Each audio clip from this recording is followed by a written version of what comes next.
Olá, vamos iniciar o nosso encontro, né, do grupo de estudos sobre o livro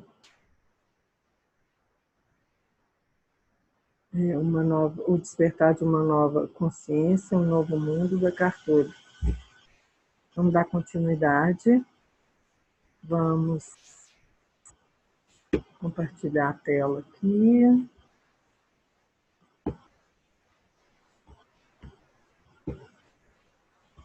Ok. Nós vamos dar continuidade aqui na página 98, né? Vamos lá. A presença. Uma mulher na faixa dos 30 anos de idade veio se consultar comigo.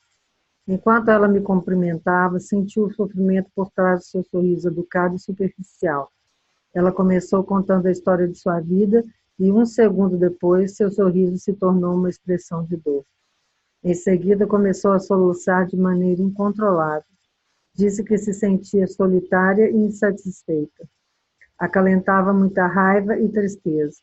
Quando criança, fora vítima de maus tratos infligidos por um pai violento. Logo constatei que a sua infelicidade não era causada pelas circunstâncias da sua vida atual, e sim por um corpo de dor muito pesado que se tornara o filtro através do qual ela analisava sua situação de vida. Essa mulher ainda não era capaz de detectar a ligação entre a dor emocional e seus pensamentos e estava identificada com ambos. Ela não conseguia ver que continuava alimentando o corpo de dor com seus pensamentos. Em outras palavras, vivia com o fardo de um eu profundamente infeliz. De algum modo, contudo, deve ter compreendido que a origem daquilo estava no seu próprio interior, que ela era uma carga para si mesma, e estava pronta para despertar. Por esse motivo, decidira ir àquela consulta. Direcionei o foco da sua atenção para o que estava se passando dentro do seu próprio corpo e lhe pedi que sentisse a emoção diretamente, que não usasse o filtro dos seus pensamentos infelizes, da sua história triste. Ela disse que esperava que eu lhe mostrasse o caminho para sair da infelicidade, e não para entrar nela. Porém, mesmo relutante, atendeu minha solicitação. As lágrimas rolavam por sua face, todo o seu corpo tremia. Ele disse para ela, né? Nesse momento, o que você sente é isso, eu disse. E não há nada que você possa fazer nesse sentido. Mas em vez de querer que esse momento seja diferente do que ele é, o que lhe causa ainda mais sofrimento, consegue admitir completamente que isso é o que você está sentindo nesse exato instante? Ela ficou calada por alguns segundos e depois respondeu com raiva. Não, não quero aceitar isso. Aí ele perguntou, quem está falando? Perguntei.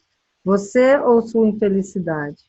Consegue ver que a sua infelicidade, com o fato de ser uma pessoa triste, é apenas outra camada de infelicidade? Mais uma vez, ela se manteve calada. Não estou lhe dizendo para fazer alguma coisa. Tudo o que estou pedindo é que você descubra se tem condições de permitir que esses sentimentos permaneçam com você. Em outras palavras, e elas podem parecer estranhas. Se você não se importar em ser infeliz, o que acontecerá com a infelicidade? Não quer descobrir? Por um instante ela pareceu confusa e ficou sentada ali em silêncio por um minuto mais ou menos. De repente notei uma mudança significativa no seu campo energético. Depois respondeu, isso é esquisito, ainda estou infeliz, mas agora existe um espaço em volta da minha infelicidade. Ela parece ter menos importância. Essa foi a primeira vez que eu vi alguém descrever a situação desta maneira. Existe um espaço ao redor da minha infelicidade. Esse espaço, é claro, é criado quando há aceitação interior de qualquer coisa que estejamos sentindo no momento. Isso é muito importante.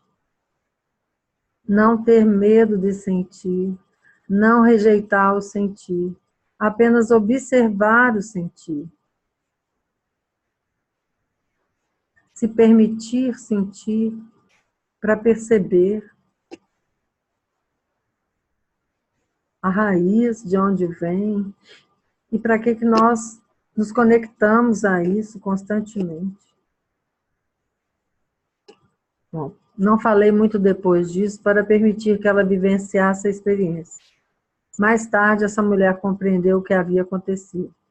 No momento em que ela interrompeu a identificação com o sentimento, isso é, com a antiga emoção dolorosa que a acalentava, no instante em que lhe dirigiu sua atenção sem tentar resistir, essa emoção deixou de ter a capacidade de controlar seu pensamento, e assim de se misturar a uma história construída mentalmente chamada Como Sou Infeliz. Outra dimensão havia se manifestado na sua vida e transcendido seu passado, a dimensão da presença. Como ninguém pode ser infeliz sem uma história triste, aquilo representava o término daquele sofrimento, e também o começo do fim do seu corpo de dor. A emoção em si não é infelicidade, apenas a emoção associada a uma história triste é infelicidade. Ficar remoendo, né, aquela história, ficar recontando aquela história na mente e associando ela a toda a vida, né? Depois de encerrada a sessão, foi gratificante saber que eu tinha acabado de testemunhar o surgimento da presença em alguém. A própria razão da nossa existência na forma humana é trazer essa dimensão de consciência para o mundo. Eu também assistira a uma diminuição do corpo de dor, e não lutando contra ele, mas levando-lhe a luz da consciência. Minutos depois que essa mulher saiu, recebi a visita de uma amiga. Assim que ela entrou na sala, perguntou: o que aconteceu aqui? A energia parece pesada, sombria. Estou até me sentindo um pouco mal. Você precisa abrir as janelas e acender um incenso. Expliquei que eu tinha acabado de testemunhar uma importante liberação de energia numa pessoa que tinha um corpo de dor muito denso. Portanto, aquilo que ela estava sentindo devia ser o resto da energia que fora emanada durante a sessão. Minha amiga, porém, recusou-se a ficar e escutar. Tudo o que ela queria era sair dali o mais rápido possível. Abri as janelas e saí para jantar num restaurante indiano das redondezas. O que aconteceu enquanto permaneci ali foi uma confirmação adicional e muito clara do que eu já sabia. Todos os corpos de dor humanos, que aparentemente são individuais, estão interligados em algum nível. No entanto, a forma que essa ratificação em particular assumiu foi uma espécie de choque. Muito interessante isso, não é? É um exercício interessante todos nós fazermos esse, de ressentirmos aquela dor, focarmos nela e entendermos que ela não somos nós. Nos desidentificarmos daquele sentimento, daquela emoção. Voltarmos o foco para a consciência que nós somos. Automaticamente, né, essa consciência que nós somos dissolve essa dor, esse sentimento de infelicidade, né, entre aspas, essa tristeza. É isso que a prática da meditação faz. Quando nós meditamos, quando nós entramos, né, nesse estado de consciência livre, né, de vazio, automaticamente nós nos desidentificamos de sentimentos, de emoções, de pensamentos e permanecemos no estado de presença, no estado de silêncio. Ao retornarmos para o dia a dia, né, esse corpo de dor vai estar cada vez mais enfraquecido, porque nós vamos estar cada vez mais conectados ao estado natural de ser, que é o estado de presença. Se estivermos conectados ao estado de presença constantemente, esse corpo de dor deixa de existir. Ele não vai ser mais alimentado pelos nossos pensamentos.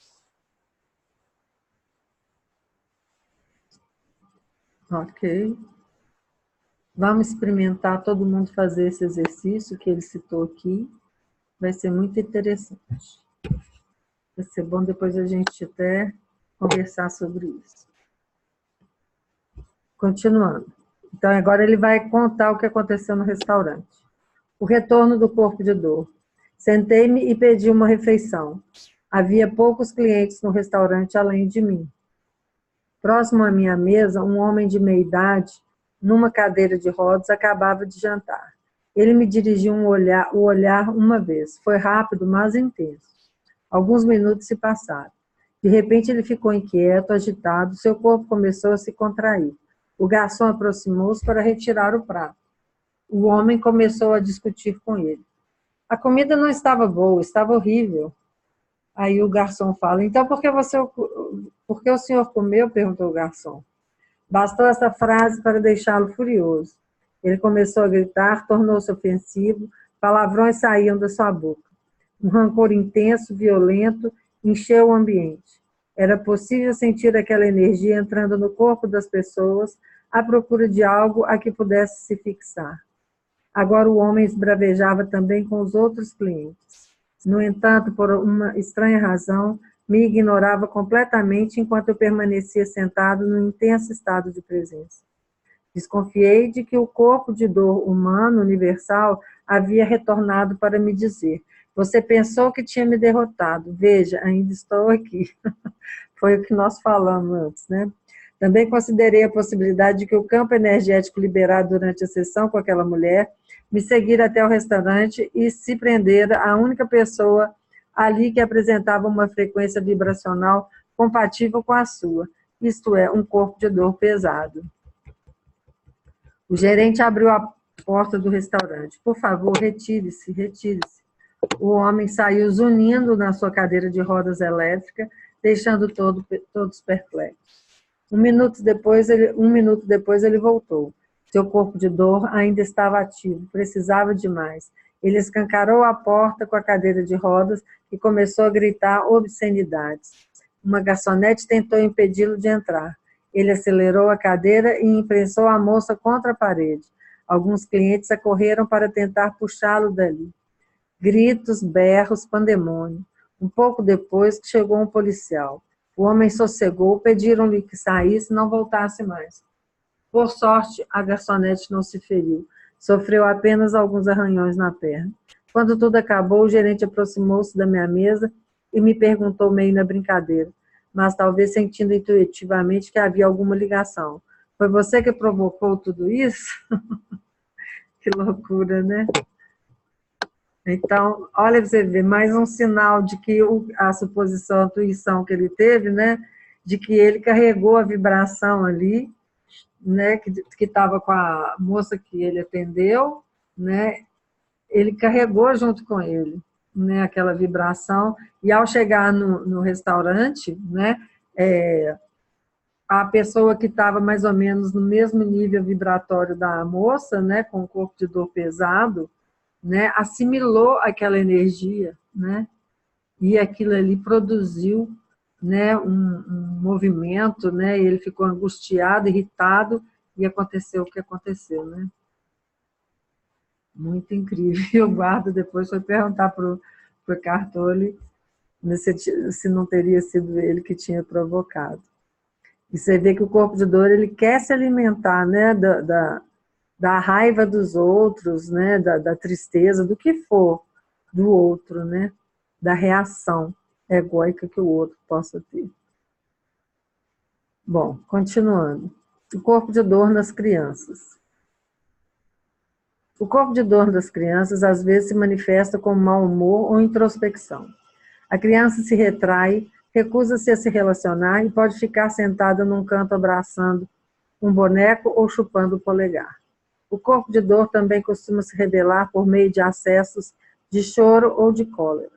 A criança grita, se atira no chão ou se torna destrutiva. A frustração de um desejo tem a capacidade de estimular o corpo de dor com a maior facilidade. E num ego em desenvolvimento, a força de um desejo, por vezes, é intensa. Os pais, impotentes e sem compreender o que está se passando, podem assistir perplexos, enquanto seu pequeno anjo se transforma de um instante para outro num verdadeiro monstrinho. De onde será que vem tanta infelicidade? Ele se pergunta. Numa extensão maior ou menor, é a parte que a criança detém no corpo de dor coletivo da humanidade, que retorna à própria origem do ego humano. Mas a criança pode também já ter absorvido o sofrimento do corpo de dor dos pais, e então estes talvez vejam no filho um reflexo do que existe neles próprios.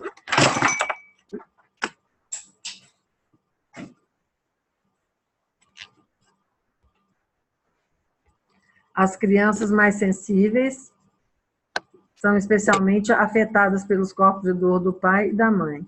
Testemunhar um desentendimento insano entre eles lhes causa um sofrimento emocional quase insuportável.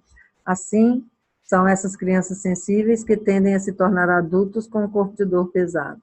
As crianças não se deixam enganar por pais que tentam ocultar seu corpo de dor, dizendo um para o outro: não devemos brigar na frente delas. Isso significa que, enquanto eles mantêm uma conversa educada, o lar vai sendo tomado pela energia negativa.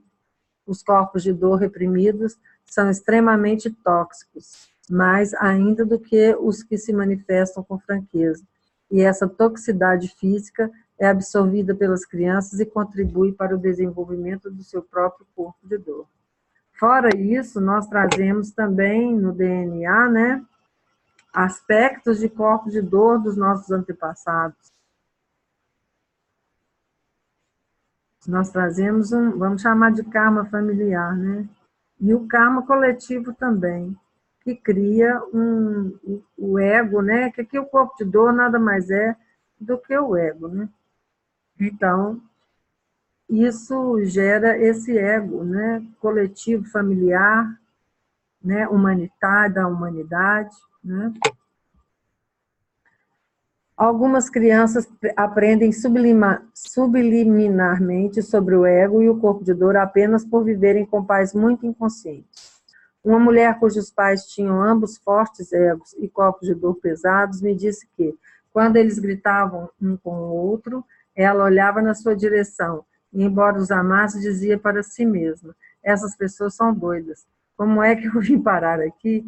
Já havia nela a consciência da insanidade de se viver dessa maneira. Graças a essa consciência, a quantidade de dor que ela absorveu dos pais foi reduzida, por causa da consciência que ela tinha. Então, ela não se identificava com essa loucura toda, né? Ela já se distanciava daquela loucura, né? Os pais costumam pensar em como agir em relação ao corpo de dor das suas crianças. Mas a pergunta básica, obviamente, é: será que eles conseguem lidar com o seu próprio corpo de dor? Será que o reconhecem em si mesmos? Será que são capazes de se manter presentes o bastante quando ele entra em atividade, para que possam estar conscientes da emoção no nível do sentimento, antes que ela tenha uma chance de se tornar pensamento e depois uma pessoa infeliz? Quando o corpo de dor de uma criança está se manifestando por meio de um ataque, não há muita coisa que os pais possam fazer, exceto se manter no estado de presença para que não sejam estimulados a ter uma reação emocional. O corpo de dor da criança se alimentaria dela. Às vezes os corpos de dor são extremamente dramáticos, mas os pais não precisam embarcar nesse descontrole, não devem levá-lo muito a sério. Se o corpo de dor tiver sido despertado pela frustração de um desejo, eles não têm agora que se render às suas exigências. Caso contrário, a criança aprenderá a seguinte lição: quanto mais infeliz eu me tornar, maior será a probabilidade de conseguir o que quero. Essa é uma receita para que ela apresente distúrbios no futuro. Seu corpo de dor ficará decepcionado com a falta de reação do pai e da mãe e pode atuar por mais algum tempo antes de se acalmar. Ao contrário do que ocorre com os adultos, no caso das crianças, felizmente, esses episódios costumam ser mais breves.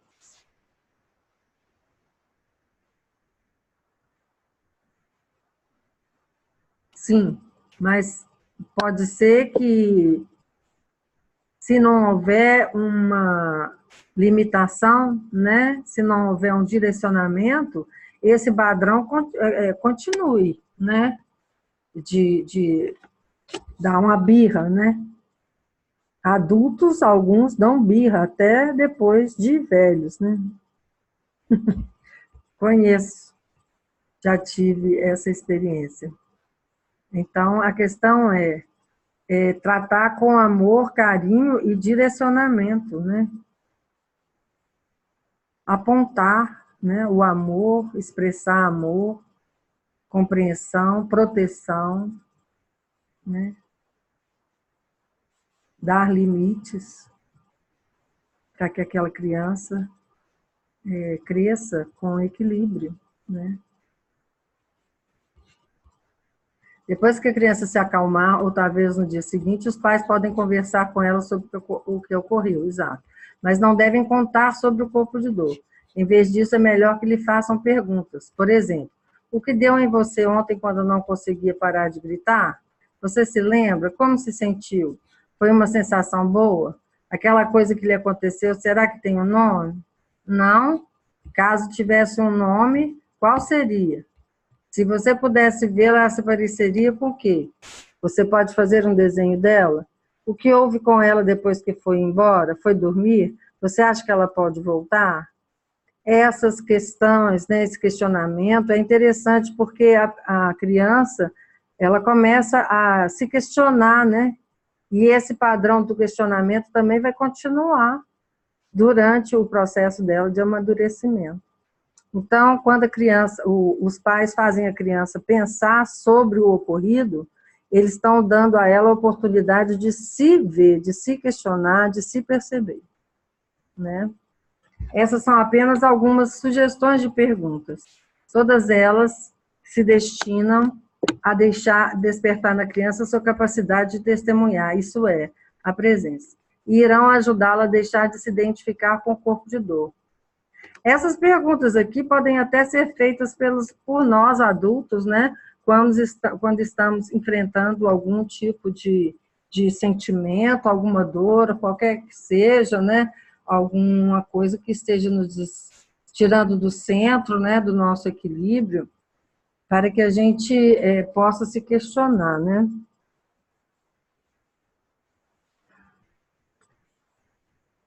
E irão ajudá-la a deixar de se identificar com o corpo de dor. Na próxima vez em que ela for tomada por um ataque, eles poderão dizer: aquela coisa está de volta, não é?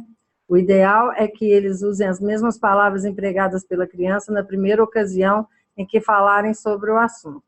A atenção dela deve ser dirigida para como ela sente aquilo. Os pais têm que demonstrar interesse ou curiosidade em vez de adotar uma atitude crítica e condenatória. É improvável que isso venha a impedir que o corpo de dor continue seu curso, e pode parecer que a criança não está nem mesmo escutando os pais. Mesmo assim, alguma consciência permanecerá em segundo plano durante o período em que o corpo de dor estiver em atividade. Claro, que nós já conversamos sobre isso. A presença, né, está sempre ali, né? É ela que observa. Depois de alguns episódios, a consciência estará mais forte e o corpo de dor estará enfraquecido. É dessa forma que a criança vai intensificando seu estado de presença. Um dia, talvez seja ela que alerte o pai e a mãe de que eles se deixaram dominar pelo corpo de dor. É isso aí. A infelicidade. Nem toda infelicidade se deve ao corpo de dor. Parte dela é infelicidade nova, criada toda vez que não estamos alinhados com o momento presente, quando negamos o agora de uma maneira ou de outra. Se reconhecemos que o momento presente é sempre o que importa e, portanto, é inevitável, podemos lhe dizer um sim interior descomprometido. Com isso, não só deixaremos de criar mais infelicidade, como, graças ao desaparecimento da resistência interior, seremos fortalecidos pela própria vida. A infelicidade do corpo de dor sempre assume uma proporção desmedida em relação à sua causa aparente. Em outras palavras, é uma reação exagerada. É assim que ela é reconhecida, embora não normalmente pela vítima, a pessoa possuída. Alguém com um corpo de dor pesado tem grande facilidade em encontrar motivos para ficar aborrecido, irado, magoado, triste ou temeroso. coisas quase insignificantes que outra pessoa teria deixado de lado com um sorriso, ou que talvez nem chegasse a notar, tornam-se a razão aparente de uma intensa infelicidade. Elas não são, é claro, a verdadeira causa dessa tristeza. Apenas agem como um estímulo, pois trazem de volta à vida emoções antigas acumuladas. Depois, essas emoções vão para a cabeça, aumentando e energizando as estruturas mentais egóicas. O corpo de dor e o ego são parentes próximos. Eles precisam um do outro. O fato, para mim, é tudo uma coisa só. O fato... O fato ou a circunstância que desencadeia a infelicidade são interpretados e suscitam uma reação que passa pelo filtro de um ego fortemente emocional. Isso significa que a sua importância é distorcida ao extremo. A pessoa observa o presente através dos olhos do passado emocional que existe dentro dela. Em outras palavras, o que ela vê e sente não está no acontecimento nem na situação, e sim no que existe em seu próprio interior. Em alguns casos, até pode estar no acontecimento ou na situação, porém ela o exacerba por meio da sua reação. E essa atitude reativa, essa amplificação, é o que o corpo de dor quer, é disso que ele se alimenta. Para alguém possuído por um corpo de dor pesado, é sempre impossível afastar-se da sua interpretação distorcida, da história, entre aspas, emocional. Quanto mais emoções negativas estiverem envolvidas nela, mais pesada e impenetrável ela será. E assim não é reconhecida como uma fantasia, mas vista como uma realidade.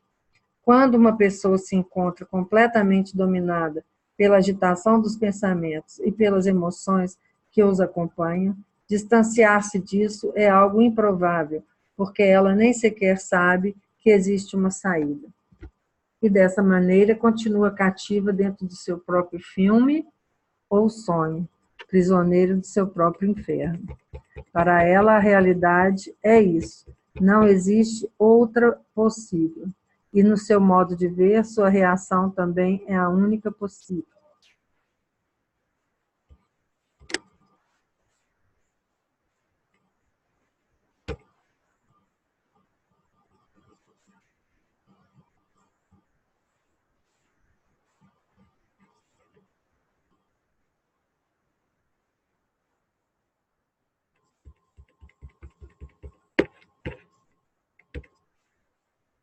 Rompendo a identificação com o corpo de dor.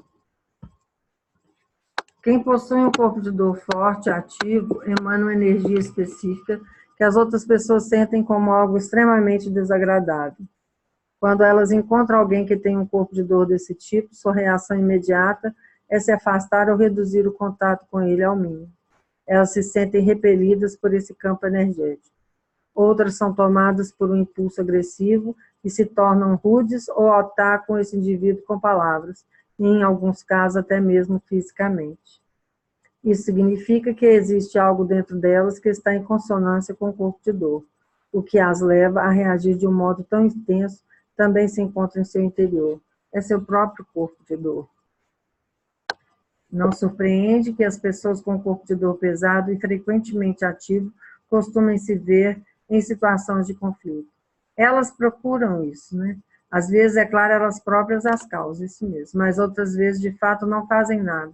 O negativismo que transmitem é suficiente para atrair hostilidade e gerar confrontos. Somente um alto grau de presença nos impede de reagir quando somos provocados por alguém com corpo de dor tão ativo assim. Quando conseguimos permanecer presentes, algumas vezes esse estado de consciência permite que a outra pessoa deixe de se identificar com seu próprio corpo de dor, e dessa forma sinta o milagre de um repentino despertar. Embora o despertar possa ter cura da adoração, o processo terá se iniciado. Então, vamos parar por aqui hoje.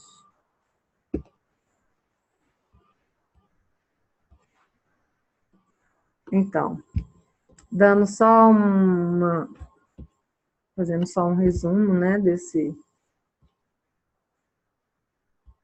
desse processo, né, do corpo de dor, o primeiro exercício que ele faz com a moça, né, de reviver a emoção para não se identificar mais, né, deixar de se identificar. Depois também a experiência dele no restaurante, né, e como as crianças também reagem, né? Como que o corpo de dor das crianças reagem. Aliás, reage como de todos nós, né? Só que a criança, ela não tem a mínima consciência. Nós aqui, depois, aos poucos, a gente vai tomando consciência, né? Através do autoconhecimento mesmo, da observação, né? Dessa presença que está ali, sempre ali. Que a presença é o observador por trás do acontecer. Então, apesar de termos o corpo de dor, o ego, né, a presença está ali, né? São duas coisas, elas coexistem, né? Porque um faz parte do outro de alguma forma, porque o ego surge da consciência, né, através da experiência manifesta. Até que a presença, né, ela realmente se fica evidente, né, e aquele ego vai perdendo a força, porque o indivíduo não se identifica mais, ele sabe quem ele é, ele sabe que há a presença, que o corpo de dor, que o ego não é real, é ilusão, é uma projeção, né? Foi criado através de condicionamentos, através desses acontecimentos, né, de traumas, de sentimentos e mágoas e tal, né, de ideias, de conceitos, né? E aos poucos, né, ao perceber, né, o que isso gera, todo o desequilíbrio que isso vai gerando, né, nós vamos nos desidentificando, né? Através da própria experiência mesmo, né? A gente pode perceber que algumas pessoas, né, mesmo sem estudar nem nada, automaticamente elas vão deixando esses padrões, os padrões de dor, né? De padrões que as mantêm nesse estado de infelicidade, entre aspas, né? Em vez de ser no estado real de presença. Eu acho que nesse encontro de hoje a gente teve esse exercício que eu acho interessante todos nós fazermos, para que depois a gente até comente para ver o resultado disso em nós, ok? Então, gratidão pelo encontro de hoje e até o próximo. Até breve.